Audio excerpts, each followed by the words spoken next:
முருக பக்தர்கள் மாநாடு அப்படின்னு இந்து முன்னணி ஒரு மாநாடு இன்றைய தினம் மதுரையில் நடத்தி இருக்கிறார்கள். ஒரு படுதோல்வியான மாநாடு அப்படின்னு சொல்லலாம். மண்ணை கவ்விருச்சு அந்த மாநாடு அப்படின்றத நம்ம சொல்லலாம் அப்படிங்கிறது தான்.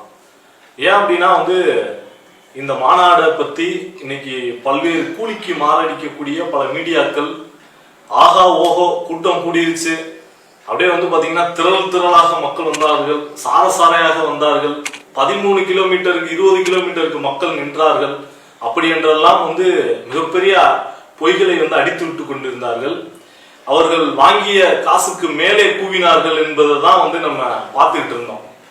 ஆனா மாநாட்டுல கூட்டம் வந்தது பாத்தீங்கன்னா இன்னைக்கு எப்படி வந்திருக்கு அப்படின்னா அதை நம்ம நல்லா தெளிவா புரிஞ்சுக்கணும்.